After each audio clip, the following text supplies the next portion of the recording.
Camilo, Darío del Arco desde Ecomedios lo saluda. ¿Cómo le va? Hola, ¿qué tal? Bueno, a ver, ¿cómo leemos las declaraciones del Fondo Monetario? Parecen auspiciosas, pero no todo lo que el gobierno quisiera, me da la impresión, porque se habla de los logros y qué sé yo, pero también el Fondo Monetario pareciera estar diciendo en el marco o en boca de Julie Kosak, bueno, pero hay cosas que siguen faltando, ¿no? Sí, yo creo que el gran problema, digamos, para llegar a un punto de acuerdo con el Fondo Monetario está ligado sobre todo a la parte cambiaria, ¿no? Me parece que ahí es donde están las mayores diferencias.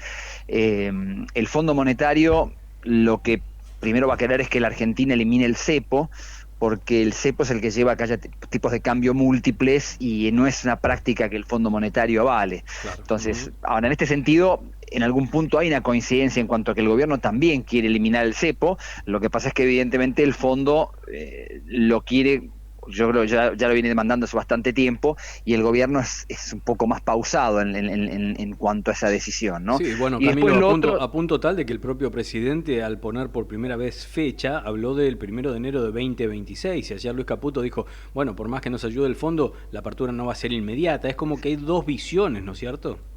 sí, yo creo que el tema este del cepo también hay que verlo a la luz de lo otro que tiene que ver con el manejo de la política cambiaria en general, en donde el Fondo Monetario es más partidario de esquemas más flexibles, como el que hay en muchos países emergentes hoy en día, en donde los bancos centrales tienen objetivos de inflación. En esto es algo muy parecido a lo que se intentó aplicar en la Argentina en la presidencia de Macri, pero con un tipo de cambio flotante. Ajá.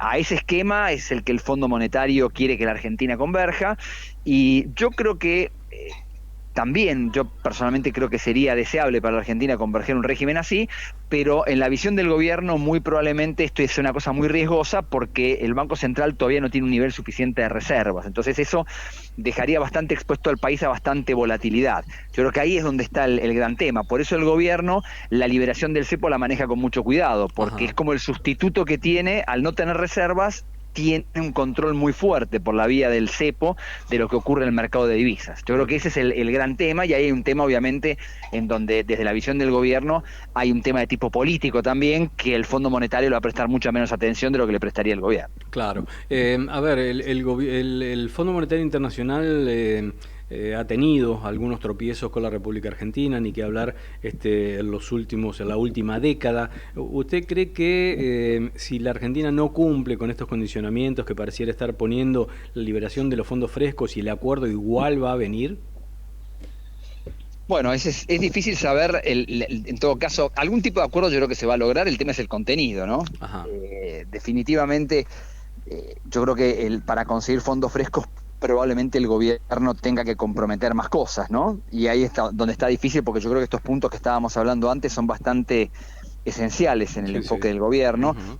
Me parece a mí que eh, el gobierno, digamos, procede y toma decisiones desde el punto de vista de quien está a cargo del país y entiende los riesgos que hay en un país como la Argentina de perder el control del tipo de cambio. Ujú. El Fondo Monetario habla de una postura mucho más teórica, llamémosle, que es súper entendible en cuanto a las ventajas que tiene para un país como la Argentina un tipo de cambio flotante, que permite justamente acomodarse, por ejemplo, a un entorno como el actual, mundial, en donde hay mucha incertidumbre con las trabas comerciales que está proponiendo Trump, volatilidad en los precios de los commodities, el real que a fin del año pasado se depreció muchísimo. Entonces, en ese contexto, un tipo de cambio flotante ayuda. El Ujú. tema es que yo creo que para que ayude y no complique, me parece que a la Argentina le faltan algunas condiciones. Claro. Esto es a lo que el gobierno le está prestando más atención, y tal vez no tanto el fondo. Ujú. Camilo, el tipo de cambio flotante, para quien no entiende de economía, ¿cómo lo definiríamos? ¿Un tipo de cambio sin ninguna intervención del gobierno o mejor dicho, del Banco Central? En principio es un sistema en donde el Banco Central no tiene ningún compromiso por defender ningún tipo de cambio en particular. Ujú. En general, entonces eso es como que le libera las manos al Banco Central.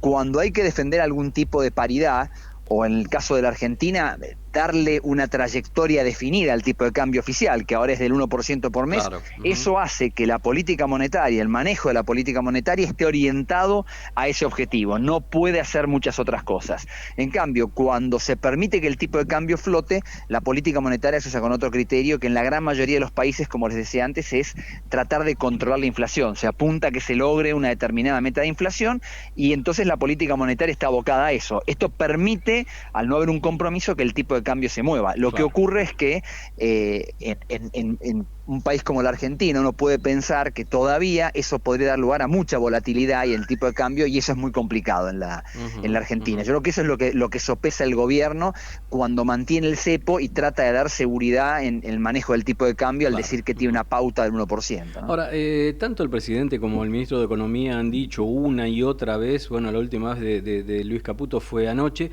que no van a devaluar. Ahora, en Brasil Lula tampoco quería devaluar y terminó devaluando el mercado. Es decir, una afirmación de no vamos a devaluar, ¿es algo terminante, tajante o es relativo? Lo que pasa es que parece que es una sutileza, pero lo que ocurrió en la Argentina y lo que ocurre, digamos, lo que ocurrió en Brasil, lo que puede ocurrir en la Argentina es completamente distinto. ¿En qué sentido? Justamente en Brasil hay un esquema de cambio flotante. Entonces, el Banco Central no estaba comprometido a defender ningún tipo de cambio. Entonces, lo que hubo en Brasil fue un ajuste del tipo de cambio, justamente un esquema de cambio flotante ante un cambio de expectativas. Claro. Eso no es una devaluación estrictamente. Una devaluación es cuando en un régimen en donde el Banco Central sí tiene un compromiso con el tipo de cambio. Imaginemos que fuera la Argentina actual, que un día el gobierno se despertara y dijera, bueno, dale más, el tipo de cambio es 1.500 pesos y el Banco Central se va a plantar a defender eso. Eso sería una devaluación, que no es lo que pasó en Brasil. De hecho, en Brasil lo que hubo fue un proceso de ajuste, en donde el real, si vos recordás, subió hasta 6,30 el valor del dólar en diciembre y ahora está en 5,80. Esa es una decisión, justamente es lo que pasa en un esquema de cambio flotante, distinto a lo que tenemos en la Argentina, en donde se está controlando el ritmo del cambio oficial, que se mueva al 1% por mes. Camilo, es indudable el éxito que está teniendo el gobierno, más allá de la profundidad del ajuste, en lo que es la contención de la inflación y también el mantenimiento del equilibrio fiscal. Ahora, ¿están dadas las condiciones para que la Argentina crezca eventualmente, que con esto en forma simultánea, porque se desprende también de ese parámetro, que disminuya la pobreza y que se genere más empleo? ¿O esa es otra parte de un plan que todavía no conocemos o no vemos?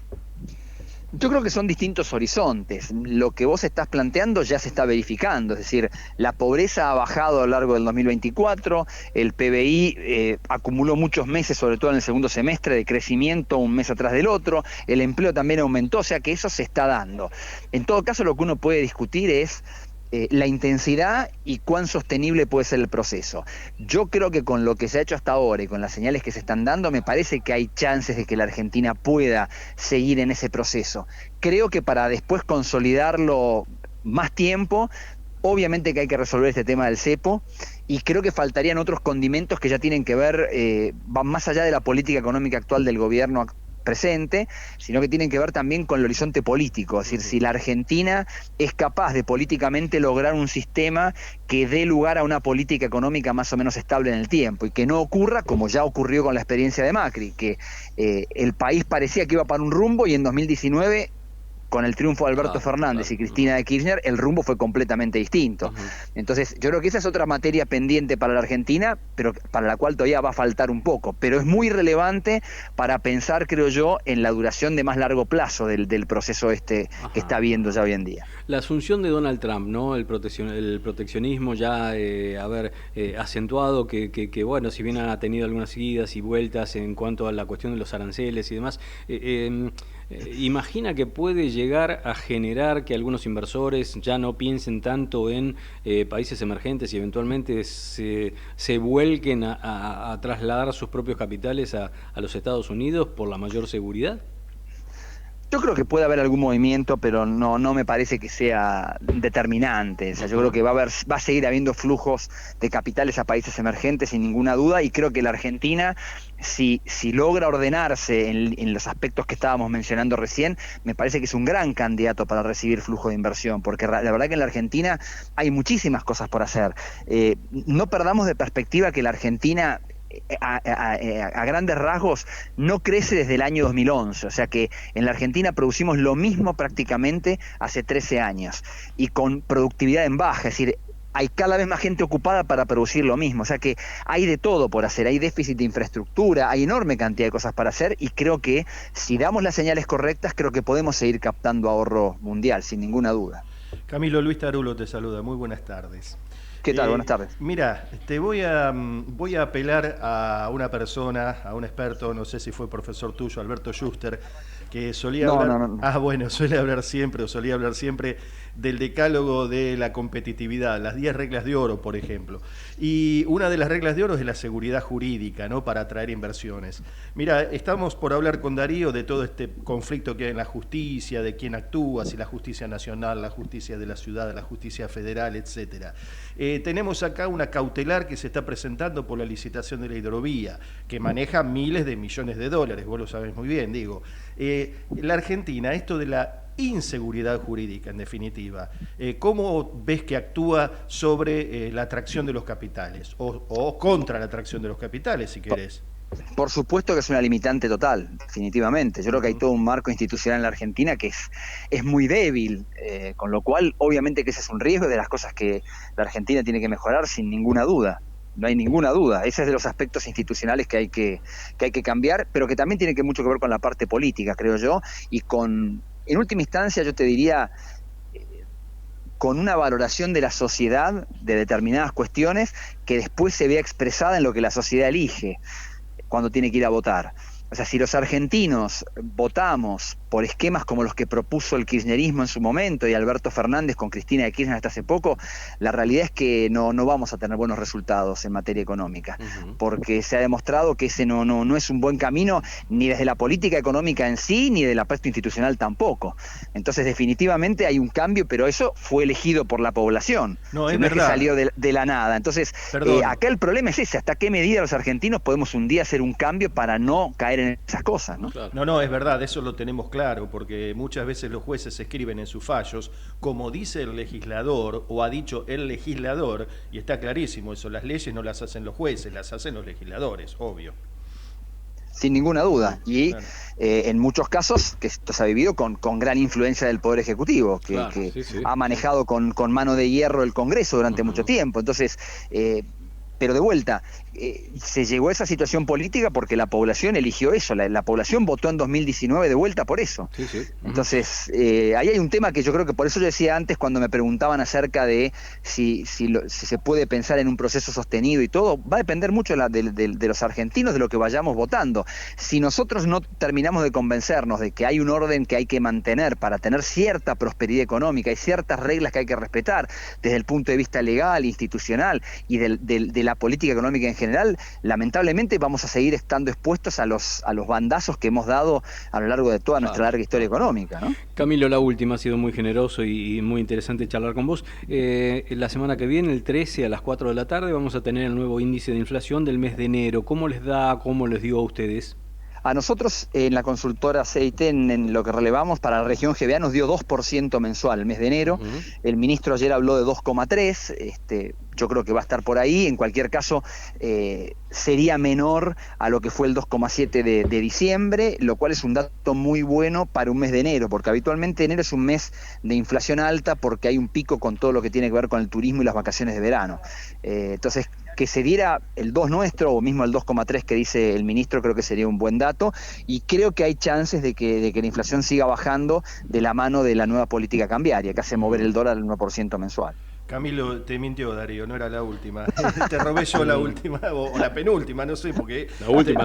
Te voy a meter en un berenjenal, para mí es un berenjenal. Ahora te pregunto, porque estoy pagando las tarjetas, ¿viste? Principio de mes todos pagamos las tarjetas y quedamos secos otra vez.